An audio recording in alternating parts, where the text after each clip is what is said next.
Agiten auf und Kusche wird hier, na danke euch für nach aufkommen du zu der Refuah Health Center Teleconference. In sind wir hand mal längeren auf in einer Panel, in welchem wir ausschmissen mehrere Kiddes arangehen in die jetzige Zimmerwochen.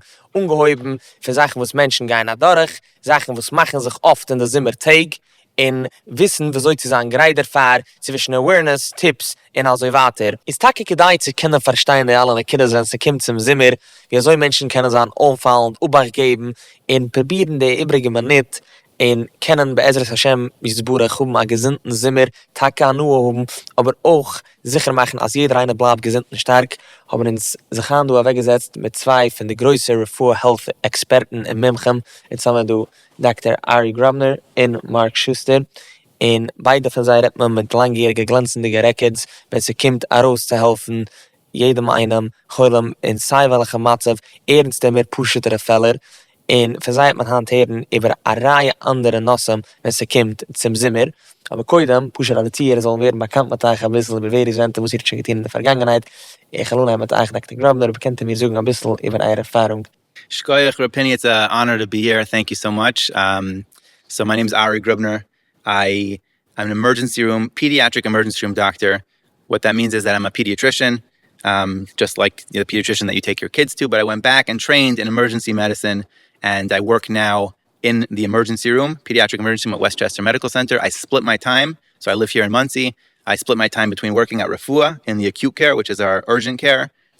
Sometimes I work in pediatrics in Refuah. Like I said, I'm a pediatrician as well. And then a couple shifts a week, I'm spending time in the emergency room at Westchester, which is pretty much the closest good hospital, we'll say, in the area. It's a very nice balance for me because I get to see the, we'll say, more severe types of cases in the ER. I get to see the less severe cases here in Refuah. And it's a nice connection because very, very, very often I'll be working in the emergency room and then a patient comes in and the patient is being sent from Refuah. So if somebody walks into Refuah in acute care and they need higher level, they need an emergency room, my colleagues, the people here, like Mark and other people that work here, will send them to the ER, and it's a very nice connection. They have, they have a Heimische doctor over here, and then they go over there, and I'm there working in the ER, and we get to have what we call like a full follow-up from beginning to end. I can call the people here, get a story, what's exactly going on, and then I see them in the emergency room. Gewaltige Mark, lassen wir vandaag gaan we dit over eure Erfahrung, en wieso je ze doen komt zu dem helfen Menschen, welche nötigen sich in Hilfe. Hi, my name is Mark Schuster, just like my good friend Dr. Grubner over here. I've spent many years, about 12 years, working in the emergency room, but I do adult emergency room. Ari does pediatric, but I worked in the emergency room for about 12 years, and I've been working in the urgent care for about the same amount of time as well. What I really like about it is we see from all gamuts, from the small minor injuries, to the broken bones, to the more severe cases, and unfortunately, the more severe ones in the emergency room. We get to see, I don't work in the emergency room locally here, I work in the city in the emergency room, so I don't see the Refuah patients there, but we get to see all kinds of people, all kinds of injuries, all kinds of illnesses, all kinds of diseases. And I think, like Ari, just the two of us seeing all the gamuts, it really exposes us to a lot of different medical conditions, different injuries, and allows us to be better providers to be able to handle whatever comes through the doors here at Refuah or wherever we work. En ich will gleich umgeben mit euch, Dr. Grubner. En man schaue wohl gewähnt, welche Sachen machen sich im Laufe von einem Zimmer, was kommt hinter, von einer Erfahrung, was hat ihr gerade gesehen, soll passieren zu Menschen im Laufe von einem Zimmer, was man darf übergeben auf. It's a good question, Rapini. In the winter, kids are in cheder, they're in school, they're at home, it's cold outside. So things happen, but it's not even close to the degree that we see in the summer. Summer, all the kids are out and about. The weather's nice. A lot of people are going up to the mountains, and you have kids all over the place. And the injuries are to a totally different level. The most common things on a daily basis now in the emergency room, every single day, we're seeing kids falling, injuries, lacerations, broken bones. Kids are going swimming. There's many pool injuries. And just in general, kids are all over the place, going on trips, going here, going there. The summer, the sun is out. It's hot. Dehydration, sunburns. It's like the degree of what happens in the summer is a totally different madriga, totally different level compared to what happens in the winter. En ik begin zu euch, Mark, en ich will gut verstehen von euch, wie also, wenn es kommt zum Zimmer, Tage werden Menschen affektiert, en welche Sachen kann man sich zum Beispiel nicht schaffen, wie groß das Problem kann sehr schnell werden. Sure. So like Dr. Grubner mentioned, and you mentioned, the summer leads to a lot of challenges. And like I always like to say, an ounce of prevention and being proactive could lead to a lot of bigger problems later on, and lead to a lot less pain, a lot less infections, and a lot less hospitalizations, like Dr. Gubner mentioned. So one of the hottest topics we all know about right now is obviously the topic of scooters, bikes, rollerblades. That might be a little old-fashioned rollerblades, right? But kids are out and about again. So things like helmets, reflectors, and teaching your kids what to do when they do get injured, whether it's calling the right number, telling your parents right away. These are things that could prevent further problems later on. Dr. Gubner, what would you say one of the biggest injuries that we could prevent with reflectors and helmets and prevention would be? I mean, like you're mentioning, it's the electric scooter thing is out of control at this point. It's to a degree that I don't think anyone in medicine has ever seen. A bike, you fall off a bike, you get a scraped knee. Maybe once in a while, a kid will fall onto their arms to get a broken wrist or a broken forearm. With the electric scooters, every single day, we're seeing kids falling off. I mean, these things are going how fast? 20, 30 miles an hour. You have little kids riding on them. Even with helmets and with reflectors and with the protectors, it's like basically impossible to prevent injuries. That's I think the biggest thing right now going on in the medical world, specifically more so for pediatrics. Is, was ich mal gesagt, dass es so jetzt versteht sich, wenn man redt von einer Sache wie Electric Scooters, jeder eine sieht es, jeder eine, was sitzt bei Redel von einer Car, weiß wie sicken sie ist. Und der MS ist, am redt von der Neuße, es ist a keile sicken, was jeder eine, es ist nicht kein Schala, jeder versteht, ein Kind hat nicht kein License zu driven, also sagt man fliegt daran in Cars, sicher du in Monty, wie es sehr schwer zu sehen, man dreht sich, ich persönlich komme vom Bordepark, in viele dort ist es gut mit sicken, sicher du, wie es so schwer, die Gassen sind gedreht und so weiter. Ich will mich denken zu etwas, wo es ist nicht so auffallend, und nicht, Menschen gappen nicht eibig auf die Wichtigkeit davon, dem Skune davon seht sich nicht so stark an, und das ist der Neueste von Hits, sind wir das heiß, und es kommt zu Menschen, welche werden overheated, die Menschen, was werden dehydrated, und ich will gewollt ein bisschen umreden auf der Neueste. So, HaKadosh Baruch Hu, Hashem made like incredible human body that maintains temperature in an incredible way. You think about it sometimes, I think about it. You play outside basketball, you're running around outside for a little bit. You check your temperature before, you're outside in the heat, you check your temperature after, your body temperature stays the same. Hashem has in place systems to make sure that our temperature stays exactly where it's meant to be, whether you're outside in the cold, outside in the heat, which is pretty incredible. But at some point, if someone's out long enough, in the heat long enough, at some point, those systems are no longer able to keep up. So at some point, what happens is a person's body temperature will go a little bit higher. So they'll go from 98 to 99, from 99 to 100. And we're not talking about someone who's sick and they have a fever. That's a whole different story. Someone who has a fever, a kid is sick, they have a temperature of 102, 103, 104. That's not an emergency. The kid is sick, go to the doctor, you get it checked out. We're talking about when someone's out in the heat and their body temperature is no longer able to stay in the normal range and it starts going a little bit higher, a little bit higher, a little bit higher. That is a absolute emergency situation. Even a temperature of 103, temperature of 102, which normally wouldn't be an emergency if it was stomach fever. But if it's due to heat, where somebody is outside too long and their body temperature is no longer able to keep up, that's a life-threatening emergency. We see that all the time in the emergency room. People come in, we check their blood work in such situations, and you see organ failure. Their kidneys are no longer functioning. The body is meant to function at a specific temperature. Agav, es ist zweinige, das du in der erste ist, wenn ihr sucht, redet über die Temperatur von einem Mensch, wie viel darf die sein beätsam? Und wenn uns suchen wir, dass es mir sicken, einmal kommt uns 101, 2 und 3. Und also auch, wie viel schwerer wird es affektiert, die Muschel, wenn man geht raus auf den Gas, wenn man geht auf ein Spazieren, oder geht man laufen, oder auf ein Hiken, und solche Sachen. Yeah, it's a good question. So a normal body temperature, we're talking in Fahrenheit. So, if you take a thermometer, put it under your tongue, or you check your kid's temperature, 97, 98, 99, all of those are fine. Sometimes I get people coming to the emergency room, they say, my kid's temperature was 99.1. That's all normal. Anything basically under 100, 100.4 is considered a normal temperature. But what happens in the heat is if the body gets overwhelmed with heat, it starts to get higher and higher, like I said, and even 101, 102, you're already talking about real emergency situations. What you're asking about hiking and being outside is a great point. Sitting outside in the heat for many, many hours, that alone is enough to raise the body temperature at some point. We all know if you're outside for an hour or two, body temperature stays the normal range. Outside for 6, 7, 8 hours, it will start to climb. But if you're outside doing some type of exercise, what happens in the body when you're doing exercise is it creates more heat. It creates more energy and more heat. Think about when you go for a run, your body turns red and flushed and you feel a heat coming from your body. So if someone's outside in the heat It's 100 degrees outside, so it's already hotter than their body temperature. Now they're running around, going on a hike, playing ball, whatever, exerting themselves in some kind of way. They're creating even more heat that adds to the danger. Now we're talking about a real situation where somebody's body temperature very, very quickly could raise above the normal and develop this thing called heat stroke, which is a life-threatening emergency. Wow, en versteht sich, maar ik kan gerne schön umkommen, wieso man soll adressieren der Hitz en was Menschen sollen tun, versteht sich du Wasser en mehrere andere Nekidas darin. Aber ich wollte von ihm nicht aufstellen, wenn es reden wir in zwei mehr ich lasse adressieren, der Neuße von Dehydration in Menschen, welche werden umgeht zu seiner Body Temperature, halb und herauffuhren. Dies kann ein Mensch wissen, wenn ist allein ein Erwachsener oder ein Kind, welche kann reden, in sich geben zu verstehen. Aber es ist auch der Neuße von kleinen Kindern, Babys, in wie also kann man wissen, was sei, wenn es ist pushet zu heiß und sind dehydrated. That's a really good question, Penny.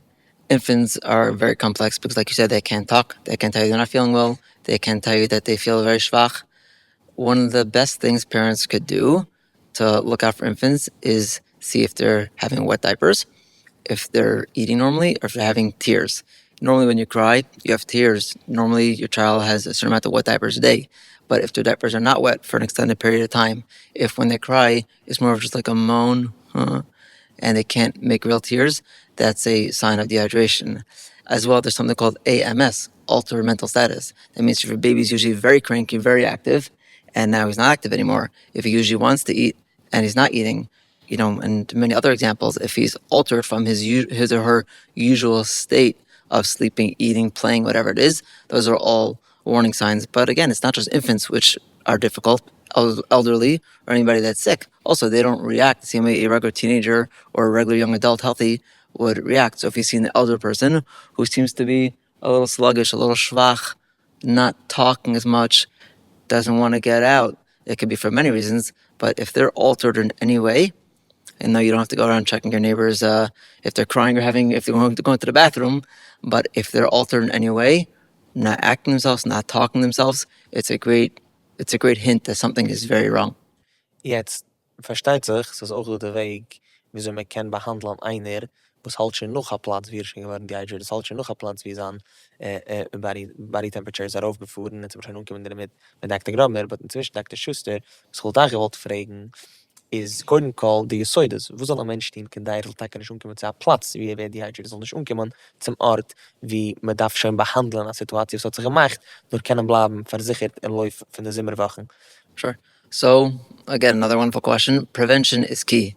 If you're going outside on a really hot day, even very big mistake, even if it's cloudy, sunscreen. People think that if it's cloudy outside, you're not going to get a sunburn, you're not going to get affected from the sun.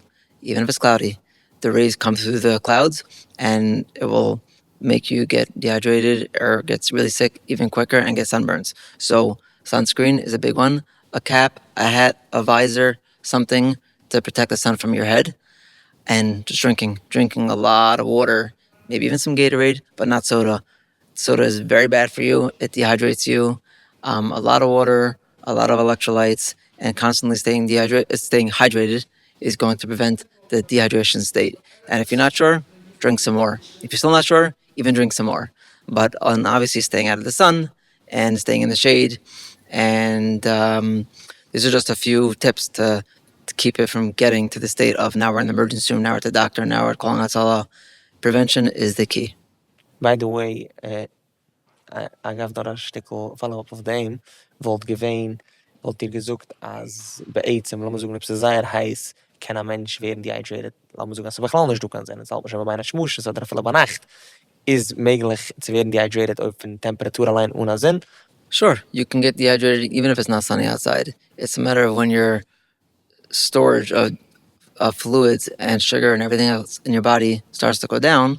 Now your body is in reactive mode. So like Dr. Grubner said, even if it's only 101, 102, which normally is not bad for you, if your body is already schwach, if your body is already on the dehydrated side, and at the end of the day, now your body's in fighting mode. So now you're working overtime to maintain what normally you'd be able to do on a regular day, even when it's not too hot. So really just listen to your body. Hashem made the body talk to you.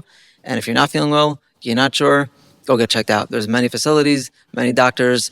Not sure, go get checked out. gewaltig is jetzt, Dr. Grobner, zum schon verstanden, wuss a Mensch kann tun, bis hat Schmaier, nicht unzukommen zu einem Platz, wie hat werden dehydrated, und seine Body-Temperatur tun immer aufgehen. Aber lassen wir reden nicht von der, wo sie schon ja umgekommen dort, wo sollen sein seine erste Tritt, welche Sachen soll nehmen, kedai sich zu können heilen in seinem und bleiben versichert. It's a good question. I want to just say one more thing about prevention that I think is very important. Real sakonas nefashos, saving lives. And the every year in the Frum community, come out every summer, we hear a story of an infant being left in a car. And I'm sorry to bring it up. I know it's painful and it's sad, but almost every single year we hear a story of some Frum community, Muncie, Lakewood, Borough Park, whatever it is, Eretz Yisrael, of an infant being left in a car. In the United States, there are about 40 car deaths a year in the entire country from infants that are left in cars. The fact that one or two of those every single year is a Frum person is astounding. You know, it's like, that doesn't make any sense to me. So I don't have an eitzah, I don't have a good solution, but I think it's something we have to discuss and think about. Everyone has to be aware and be extra cognizant. Come up with some eitzah. A lot of people will say different things. Some people will take off their shoe when they put their infant in the car and throw it into the back. It sounds silly, but you know, you're not going to leave the car without your shoe. If your phone, you never leave the car without your phone or your keys or whatever it is. It's heartbreaking. It's heartbreaking, and it's astounding that out of the 40 kids in the entire country each year that nebuch die from heat, infants that are left in the back of a car, that every year come out, you hear at least one or two that are from people. I'm not trying to be mekatrig on Klal Yisrael to say that we're doing something wrong, but I think the awareness has to be there. There's got to be some awareness. The whatever we talked about, from being outside in the heat, from exercising, all that stuff, being in a hot car is times 100. 10 minutes in a hot car, body temperature, it soars. You got inside a car in the summer, you get inside your car, your seats are steaming hot. Something about being in the car, it traps the heat in with the windows closed. In 10, 20 minutes, nebuch, a kid could pass away. In either ins game again, sie stammen so dehydration und wie soll man behandelt ist. Der MS ist, es leider kommt bei Platz, von jeder Zimmer du eins oder zwei, wo es dient, kili am Muster, und jeder eine lernt sich aus, ins dafür muss Palla dann bei MS arbeiten darauf, als Haijährigen Zimmer, in jedem Zimmer für jetzt und weiter, so man nicht davon, als das sort Sache. Und ich glaube, es ist gedeiht zu der Mann, als sei sich Hand gegen eine Kars haben, an Möglichkeit von der Mann und jeder Mal ein Driver geht raus. Und jetzt lassen wir zurückgehen zu wie soll man behandelt ein Mensch, was wird dehydrated, wie steht schon das? So there's different madrigas, there's different levels of dehydration when you say dehydration, or really what we're talking about here a little bit more is heat stroke, you know, when the body temperature can't keep up. There's different madrigas. Everybody has been in a situation before where you're outside on a hike or running around and you get a little bit overheated. Maybe you feel a little bit schwach. You probably feel a little bit thirsty. You know, if somebody feels like that, if they want, they can check their own temperature. Everyone has a thermometer at home. If your temperature is normal, you feel a little bit schwach, you go inside, you take a break, you drink some cold water, and you rest, that's probably a reasonable way to deal with something like that. If you're talking about a situation where the body temperature is already rising, so someone's temperature is already, we'll say, above 100, 100, 101, 102, that is a medical emergency. What you can do while you're waiting for Hatzalah, so the first thing you should do is call Hatzalah or call 911, and while you're waiting, the simplest thing, it sounds so simple, but the simplest thing you could do is put the person in a cold environment. A cold environment. That could be bringing them in the house. That could be opening up the freezer and putting them in front of the freezer. In the hospital, what we do, and this is going to sound, you know, it's like funny. Like people think in the hospital, everything is all complicated and we're doing all this complicated. Some of the things we do in the hospital is push it, simple things. If somebody comes in, I had a situation once. This was actually really interesting. It was a firefighter who was on the roof of a building fighting a fire in July. So it was like 100 degrees outside and he was on top of the building fighting a fire, extreme heat. He came in, his temperature was 104 and he was totally not with it. He was conscious, eyes were open. He was not making any sense. Couldn't tell me his own name. Couldn't tell me where he was. Came in with a whole crew, a whole chevra of firefighters. They all brought him in. And this guy was on the brink of death. I mean, his body was overheated. All of his organs were damaged. You know, we check his blood work. We see the kidneys, the liver, everything is damaged. What do we do for him? We literally put him in an ice bath. Again, it sounds like, what? That's what you do in the hospital? In situations like this, the simplest, safest thing you could do to save that person's life is to put them in a cold environment. So we put the guy in a tub. We have a tub in the hospital. We take a ton of ice and you just start taking buckets of ice and dumping it on him. And every 20 minutes, 10 minutes, we're checking his temperature and you slowly see it start coming down. Temperature comes down to 100. All of a sudden, the guy's talking again. He's making sense. Of course, he's going to stay in the hospital. We have to make sure his organs are okay. But We saved his life simply by putting him in a cold environment. So first thing you should do if someone's at the madriga where their body temperature is rising, where they're not making sense, they seem like they're out of it, something is seriously wrong, first thing you do is call it Tzala. The second thing you do is bring them into a cold environment. Es ist bei ihm interessant, dass es kann sich hier nefscher ein bisschen altmodisch, aber das ist der Metzies, wieso man beruhigt in sein Körper, wenn es wird, eben genommen von Hitz. Mark, ich wollte gewollt gehen mit euch jetzt zur zweiten Neuse, es ist der Zimmertag, und eine von den bekannten Sachen, Aktivitäten, was Menschen tun, an der Läufe in der Zimmer geduschen, ist gehen schwimmen. In derselbe Zeit, was es sehr Geschmack in der Haltung, ist es auch gesinnt, sehr stark für einen Mensch, zu gehen schwimmen. A Pool, a Schwimmbassin, la Masse, hat in sich so viel andere Sorten Möglichkeiten, wie so einer kann werden verwundigt oder geschädigt, soll er sagen, weil er glitschig aus, oder er schwimmen, weil er tränkt sich. Was ist eure Erfahrung, wenn es kommt zu diesem spezifischen Thema, über wie so es affektiert Menschen in der Sache, muss man auf Pushet gedenken, jeden Moment man geht schwimmen. So, like we've said many times, prevention is the key. So if you know your kids are going swimming, make sure there's an adult there. Make sure that the kids follow the rules. A silly rule like no running near the pool, it sounds very silly, but that's how kids fall and slip and hit their heads and then land up at my good friend Dr. Governor's emergency room. And these have lifelong effects. So always having an adult present, always making sure that there's a gate with a lock on it, especially if there's little kids, and be makbid if you can about puddle jumpers, floaties, life vests, and making sure that there is a proper first aid equipment and emergency equipment in chas v'shalom if something does happen. And most importantly, know the address where you're going swimming. If you're going to your neighbor and God forbid something happens and you got to call Hatzalah, you're going to say, I'm by Friedman's house. What are you going to say? You got to know the address where you're going to be. And even more importantly is what's Hatzalah's number. Just a small anecdote, as a paramedic for Hatzalah, just a few weeks ago, I had someone around the corner from me. The call came out for a baby choking. I got there in less than 30 seconds as it was around the corner from my house. And Baruch Hashem, the kid had just thrown up and the kid was breathing again, but you could tell that there was a real choking.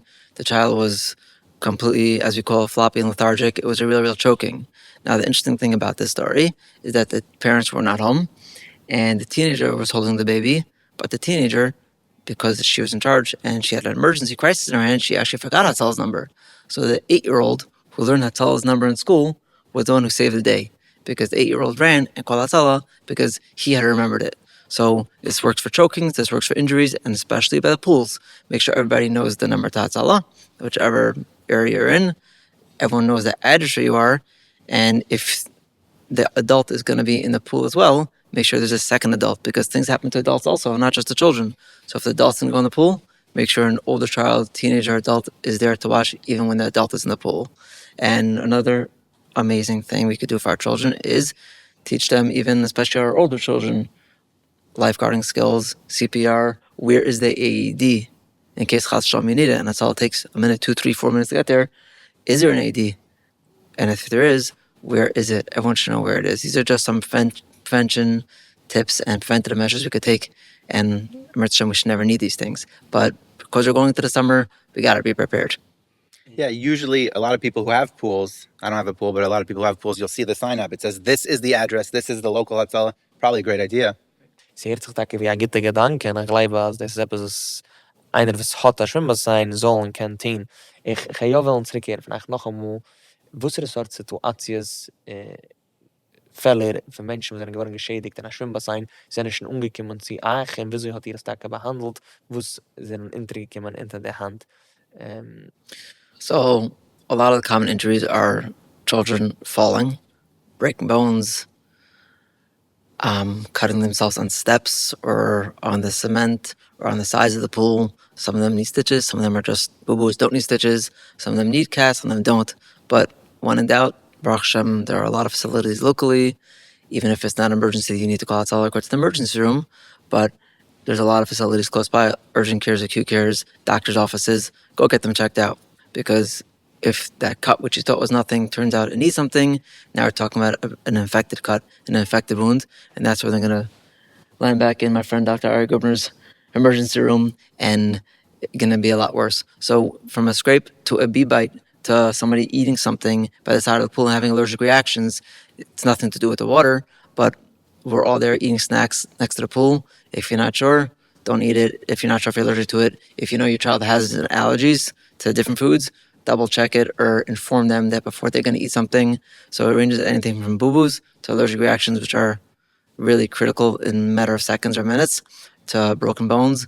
And Lailenu, there are some really bad injuries, diving board injuries, just jumping into the pool and chas v'shalom hitting your back or your head or anything like that. So you have some really simple injuries to really, really serious injuries. Is Dr. nur in kurzen, ich probiere mir einfach zu stellen, es ist wirklich interessant. Die letzte Sache, was hier gerade meint, ist der Aids im Pool, der Wasser allein. Jeder Mann sagt sich nach ihm, ist es Tage, azoi, als es der Sache nach ihm, was schädigen mehr Menschen? Sure, the diving board emergencies and those, we always focus on the big things. So everyone knows, don't jump off the diving board, don't jump into the shallow. Those are the big injuries, and everyone's cognizant and aware about that. But sometimes it's the kleinish ones, the small ones that we forget about and we don't focus on. So yeah, most of the injuries that I see from the pool areas are the falls and the horsing around, and then you fell backwards off someone's shoulders and hit your head, and now you have a cut in the back of your scalp. Sometimes it's the small injuries, the kleinish ones, which we seem to forget about, and just focus on the bigger ticket items. So it's really important to not lose focus and just focus on the small, simple ones, because everyone knows about the big ones. It's the small ones that we don't know about, and sometimes those are the ones that slip under the radar. Is Dr. Ari, lass mich verstehen, du aber nicht. Lass mir reden von einer Szenario, Situation, wie einer befindet sich in einer Schwimmbassin, in einer Pool, und sieht ein Mensch, der trinkt sich. Und lass mir sagen, zu der wird geriefen. Aber wo soll jetzt dienen? Sieht eine Form zu seinen Augen durch zu trinken. Ich weiß, es ist laut auf Kasse, vielleicht du, die 60 Sekunden oder 100 Sekunden, so es nimmt bis dazu, da kommt tun. Und lass mir sagen, als es nicht du kann Lifeguard dort, wo ist die Sachen, wo es kennt, die baldige Schritte, wo es der Mensch soll nehmen? It's a good question, and it's obviously a terrifying scenario. The first thing, which is easier said than done, is to try, if you're the parent there, to try not to panic. Easier said than done, obviously, but panicking usually doesn't help anyone. So to try not to panic. The second thing is we need to get this kid out of the pool. So that is the number one priority right now. If a kid is in the pool, especially if their head is under the water, every second that they're under the water, they're not getting oxygen. They're having more and more brain damage. So the brain doesn't get oxygen, the brain gets damaged, and they're probably also getting more water into their lungs, and the lungs are getting damaged. So you need to get the kid out of the pool.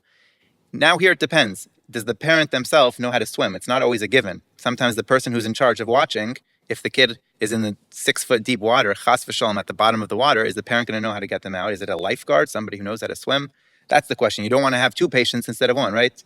You could tell me, right? Isn't that what they say in Hatzalah? That first thing is to make sure that the provider is safe. You don't want to have another patient. So that's really the question. That's why a lot of pools will have devices that even someone who's not an expert swimmer is able to rescue a child out. I don't know what you call it, but they have like a big hook. What's it called? Hook, a floating tube. Yeah, there's floating tubes. There's big, long metal hooks, like 6-7 feet long, that you can literally scoop somebody out of the bottom of the pool. So if someone has a pool, that's an important device to have because, like I said, not always is the parent somebody who knows how to swim. If the parent feels confident, they know how to get the kid out, they should get in, get that kid out of the water. That's obviously your first goal. Once the kid is out of the water, you want to lay them down. They should be lying on their back, but their head should be to the side. And the reason is because often, almost always, when kids drown, they end up vomiting. And if the kid is not conscious, you don't want them lying back, vomiting, and then choking on their own vomit. So lying on their back, a little bit to the side. The next thing is, and this really goes back to what Mark was saying earlier, is we should be teaching people basic CPR. And I think that's a great point. Does the parent know how to do CPR? The most important life-saving technique that you can do while you're waiting for Hatzalah to come is to start CPR. CPR, people often think it's like a very, very complicated, how am I going to do CPR? I'm not a medical person, but really the key of CPR is really, really, really pushing on the chest. You should learn how to do it. You shouldn't do it if you don't know what you're doing. But the key part of CPR is if someone's heart is not beating, it's called cardiac arrest. Every second that they're in cardiac arrest is life-threatening. If somebody learns basic CPR, they push on the chest, you can artificially beat the heart for the person. You're pushing on their heart, getting blood through their body, getting oxygen through their body while you're waiting for Hatzalah. I would say that's a key. So if someone this summer is planning on being the parent who's observing, the parent who's on guard, who's watching, even just once a week, twice a week, take a CPR course, try your best to figure out how to do basic CPR. I would say those are the keys. Anything else you would add, Moshe? Yeah, like it's a famous line, being brilliant on the basics. Like Ari said, ice cubes saves a fireman's life. It's not really complicated. It's brilliant on the basics. The ice cubes, know your address, know how to do CPR. And if you're not sure, learn it. Ignorance is not an excuse. Take a class, take a course, but everyone should know the basics. Just the basics is going to go a long way. And ich glaube, das nicht nur der Mann, was ich glaube, als ihr wollt angestimmt, als Pinken so wie CPR kann, dann wichtig gesagt, sicher und sicher, ob einer plant zu sein, der achreisdige Erwachsene, was geht hinten auf die Kinder, soll sich aus in de pushte Jesuides, wie du musst ran da, even an a pool, aufheben meinem, darf nicht auf a full capping lifeguard, although es nicht eine große Sache, heißt, es ist a pool, lass es vielleicht noch warte, ich verstehe, ich kann immer das auskluren, aber es ist sicher, als etwas Jesuides in dem soll haben.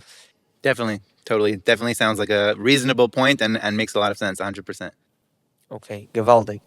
Jetzt will uns rübergehen zu einem anderen Thema, wo es merken du den Mann also über Kiefen für eine Minute, und ich will ein bisschen reingehen darin. Es ist du in der Zimmer, Kinder sind draußen, Erwachsene sind draußen, es ist du eine Reihe von so viel andere Sorten Insekten, in Fliegen, in soll es sein Ticks, soll es sein Bees. Wo soll noch nicht sein? Kinder werden affektiert von den Sachen, zusammen mit Zies.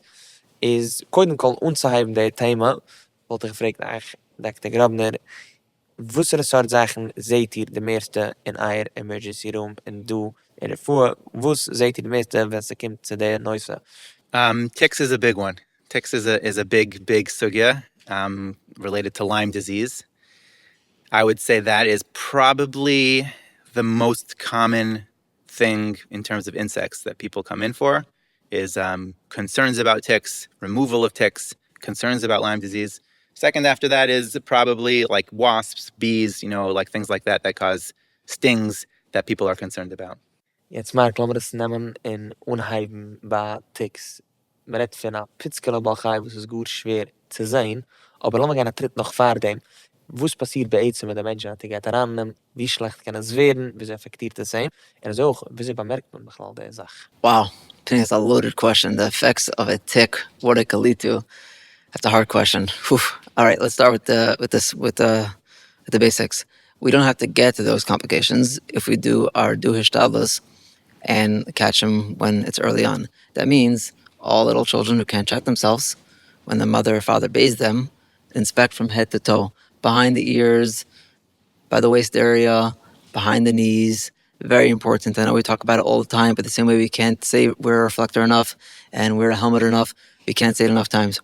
Check your children, your small children, or even your bigger children. If they can't see on their back themselves, just check them, especially if they're outdoor playing.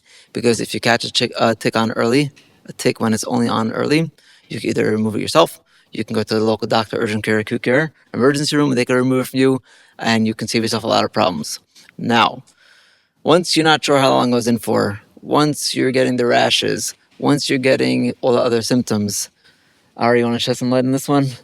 What are the possible complications and how to go about it?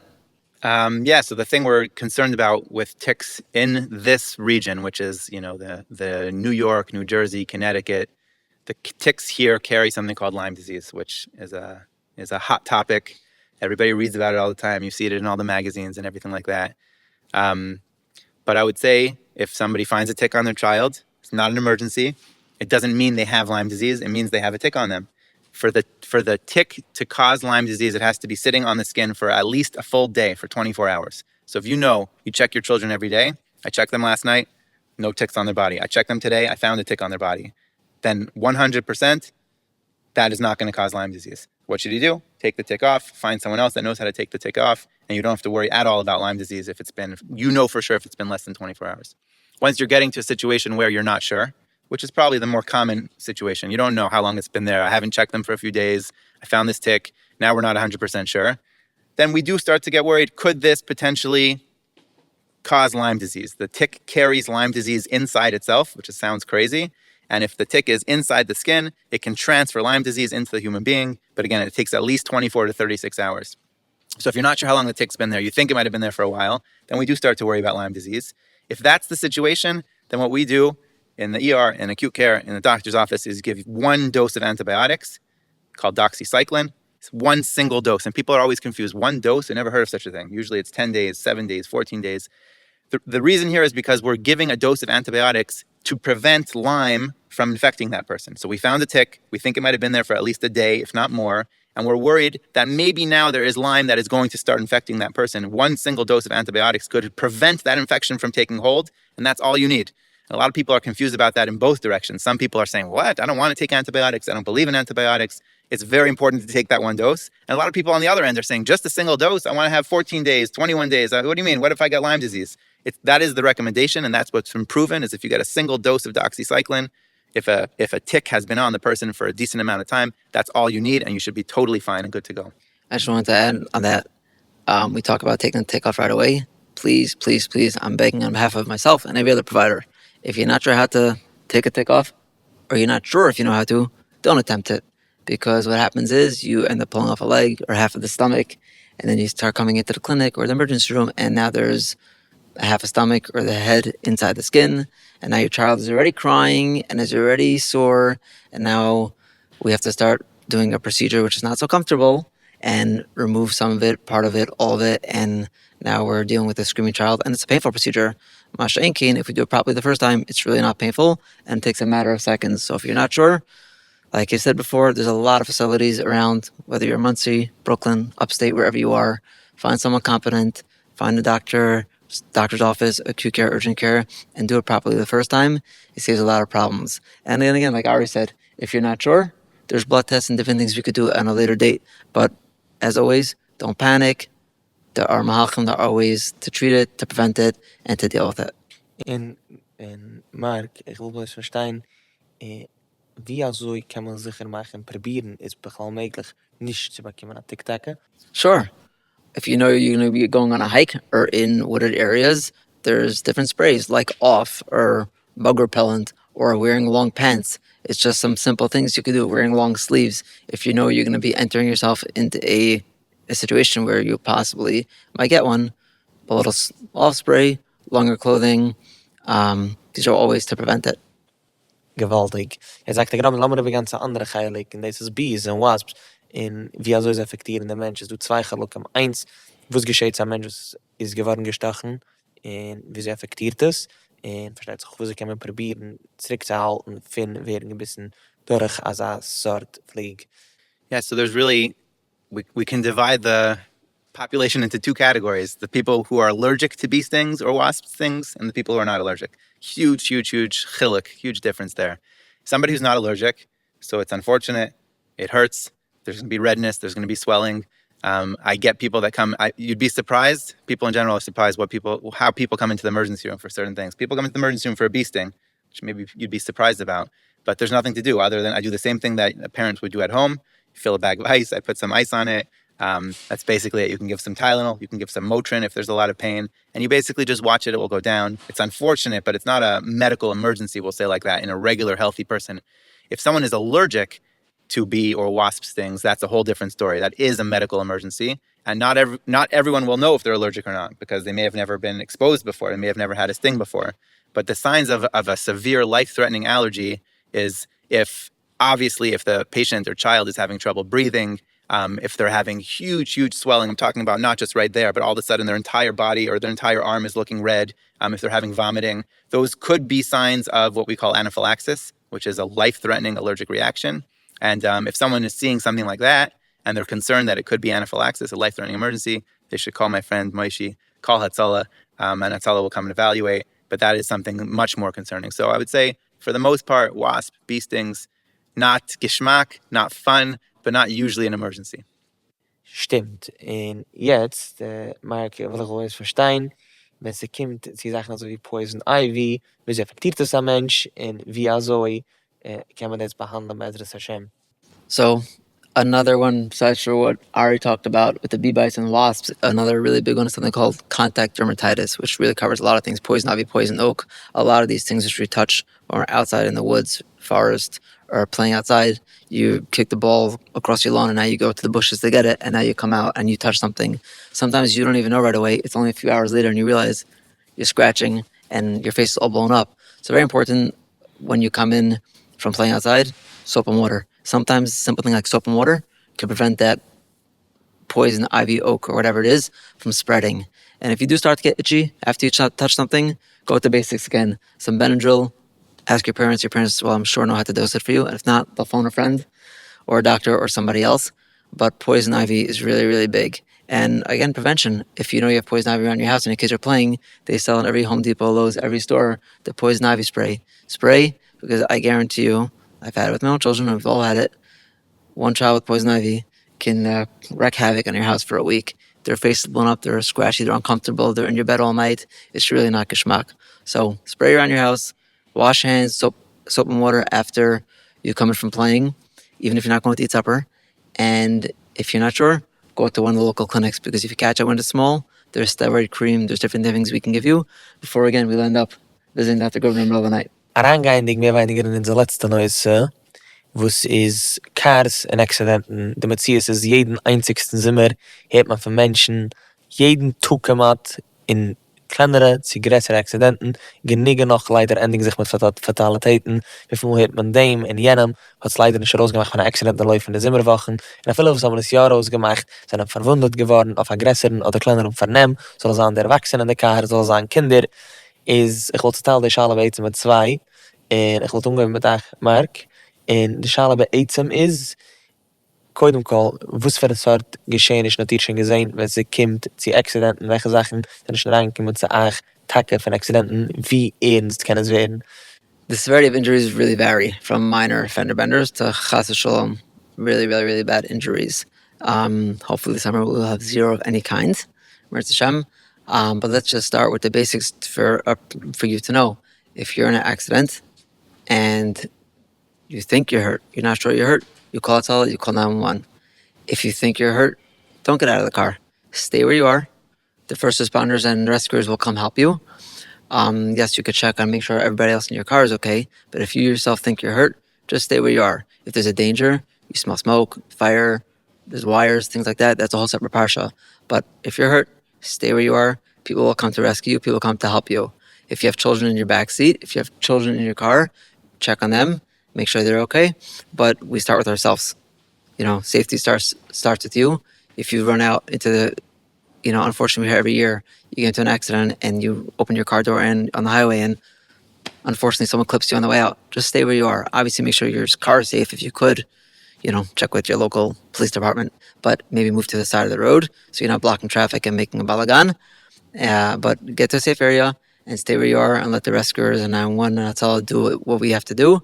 But don't enter into a bigger sakana by getting out of your car or chas v'sholem, there's gas, there's wires. Just stay put. It sounds very basic, but we have to remember it because when we get into these situations, we panic and we can't really think. So if we think about it beforehand, we won't have to think about it at the time.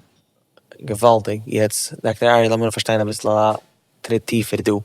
Eins, denke ich, sind die Haspurs von der Accidents sind, wie schwer es dort verwundet, dass ich schon gesehen, sie tun Refuah, sie in Emergency Room Tacke, kümmendig von Accidenten, von Menschen, welche sind nicht gewinnig genug auffallend beim Driven.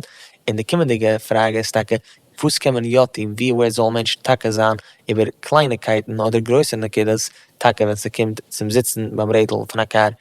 Yeah, the very severe ones, I don't even need to say. I mean, we all have heard stories of people who lost their lives. Everyone probably knows at least one family, so I'm the one seeing it in the ER. I don't need to go into details. I think everyone understands that. The types of accidents, there's a couple different things. There's the car accidents where the car itself is hit into another car. Everyone is inside the car. And then what's probably even more severe, not probably, what is definitely more severe is when a child is hit by a car. So the child is in the street and hit by a car. Those are absolute worst. So being inside the car, you don't need a doctor to tell you it's the obvious things. Everyone should be wearing seatbelts. The infants should be in car seats. And the driver should not be distracted. It's so tough in this day and age. There's so many distractions. The cars themselves come with 800 different things that you can push and play and this and that. And the GPS is on and the music is playing. So I think there's like each, everyone has their own role in the safety. The driver has to do their best. Lots of driving. People are driving upstate every weekend, Shabbos, this and that.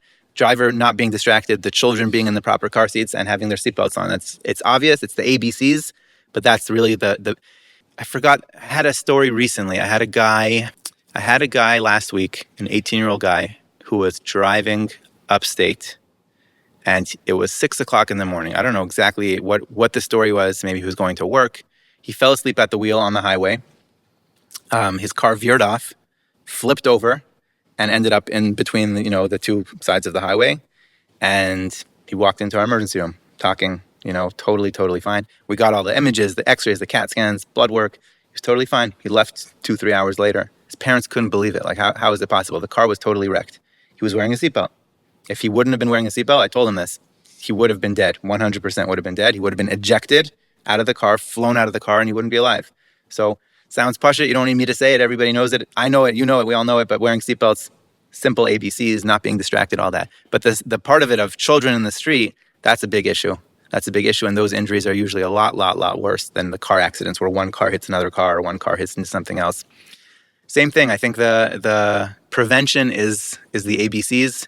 I work on this with my children, and everyone probably does the same. But teaching our kids that the street belongs to cars, very difficult in places like Muncie and in the Catskills where there aren't really sidewalks.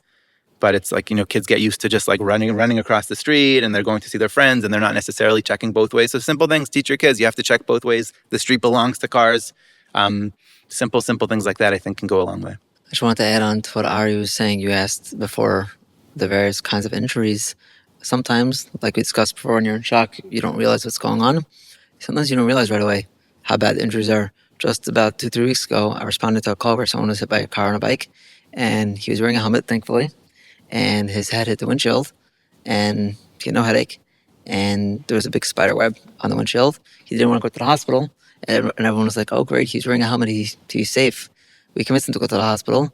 He ended up having bleeding around his kidneys because at the time he was in shock. He didn't realize how much pain and how much injury happened to his body, and that's our job. Call tele, go to the urgent care, come to the emergency rooms, get checked out. If a parent is not sure, call your doctor, go get checked out. Even if the child seems okay, if there is a significant mechanism of injury, and sometimes it's just falling really hard off a bike, go get checked out, because taking care of something right away leads to a lot less complications and injury later on. I want to say one more thing about helmets. Helmets are important, obviously. Our kids should be wearing helmets when they're on scooters, when they're on bikes.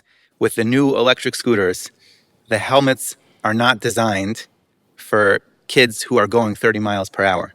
So we're seeing, I'm not going to say on a daily basis, but on a weekly basis, we're seeing kids with wearing helmets. They're wearing bike helmets on electric scooters who fall off, hit their head. We just unfortunately had a From kid come into Westchester for this. But they're wearing helmets. They fall off, they hit their head. The helmet is not designed to protect someone who's going that kind of speed. You ever see somebody on a motorcycle? They're wearing a motorcycle helmet. This is a helmet that's like come out bulletproof. Because if you're going 70 miles an hour, you don't wear a bike helmet. So I think it's a very important point. This is the first time probably ever that we're seeing a huge amount of serious brain injuries, brain bleeds, skull fractures, things like that on kids who are wearing helmets. 5 years ago, we would have said, you're wearing a helmet, you're fine. Kids are going speeds now much faster than ever before because they're on electric bikes, electric scooters. The helmets that you're using for your tricycle is not going to help for these types of things. There's a famous joke now that it used to be we wore helmets, people wore helmets for protection. Now with the e-bikes, it looks like the helmets are wearing us for protection. In damals is no trick to aber nicht zu das was ich beide hat gesagt und zum Beispiel gerade wegen Accidents und zum Beispiel mehrere Mal ja sicher kann probieren jedem einem zu helfen sicher kann probieren jedem einem zu retten aber es ist du push it man snamen wir so Menschen sollen auffallen in der sollen nicht davon umgehen zu den Sachen soll sagen lassen wir den Tag reden wegen Trigger zum Cattle sagen für sicher machen als Kinder in Car Seats da gerade der ihre Demand überhaupt mal Seatbelt soll sagen in zum Gerät über eine gemacht ein Accident wegen ist angeschlafen beim Rädel in so macht sich sicher in der lange Wegen von eine Futter auf in der City bis zu der Country hat man von 2,5 Schuh Weg sicher machen als ob es man mit nehmen einen Break bei der Saat von der Road in betem probieren veel zich niet rausfallen de katgille wenn mis mit beim Redel und als water wieder zu der Fokus versteht sich an tegen tegen mit der Telefon ist so viel schwerer aber nach alles steckst dann drehen die alle Sachen seine pushete alle Weise wie ihr jetzt gehabt geriefen wo es helfen sei stärker raus aber nicht davon umkommen zu fällen mit schon kritische medizinische Hilfe. The other part of the ABCs, the obvious things that people should be thinking about driving is and this one, I have to agree that it's a little bit of hypocritical for me to be talking about this, but not driving when you're tired. I work overnights, so a lot of times I'm driving back in the morning, but I try to rest if I can. I drink a coffee, but it's important to not be overtired, especially people are going back and forth from the country early in the morning, late at night. Texting and driving or being on your phone when you're driving, it goes without saying. It's sometimes you're driving and you see somebody veering back and forth, and you think in your head, this person has to be drunk or something. It's not possible. You pull up next to them, they're on their phone. So we all think people think they're on their phone and they're driving. They're probably fine. They can do two things at once. We can multitask. Everyone else who's watching it knows this person is not, they're not in the lane. They're like literally veering off the lane. So it goes into the ABCs of like, you're driving 60 miles an hour, 70 miles an hour. This is people's lives on the line. And it's things that we deal with on a daily basis that unfortunately happen, but also could be avoided. Is קודם כל, a größen Dank von beiden von Henk, Dr. Avi, Mark, a größen Schkoch für nehmen der Zeit Hand. Man hat von beiden Jiden, die sind vernehmen. Und man muss gedacht, der rausschneiden Zeit von in seiner Schedule, dass sie können es machen und bringen dem gewaltigen Panel verreichte Kusche wird Zierer. Und der Eibischter soll können helfen, als vielleicht darf man sehen, Kashim zu schwere Fälle in Läuf von einem Zimmer. Just to sum it all up, Emergency, we're all going to have an amazing summer. We're all going to go to wherever we go, whether it's the Catskills, Monticello, upstate, wherever we're going. And it's natural. We're going to ride bikes. We're going to ride e-bikes. We're going to go swimming. We're going to get bee bites. We're going to get tick bites. We're going to get poison ivy. And unfortunately, there will be some dehydration patients. But if we could just do our status and do our responsible prevention tips, our prevention education, and do our part to keep our kids and our neighbors and everybody else safe, that would be the responsible thing. And of course, things are going to come up. If you're not sure, call Tzala. If you're not sure, go to the local urgent care, acute care, doctor's office, and you should never land up in the hospital. But if we do these steps of prevention, being brilliant on the basics, and doing our status, hopefully I won't see you in the back of an ambulance, I won't see you in the acute care, and Ari won't have to see you in the emergency room, and we'll have a really enjoyable and safe summer.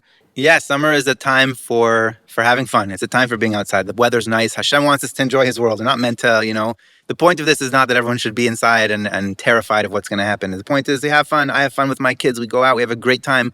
Enjoy the summer. I'm not one of these, some of my colleagues, some of the ER doctors I work with, you hear people say, I would never let my kids do X, Y, and Z. I would never let them go on a trampoline. I would never let them, because we see this on a daily basis. Do they have kids? Some of them have kids. We see this on a daily basis, and it could get scary.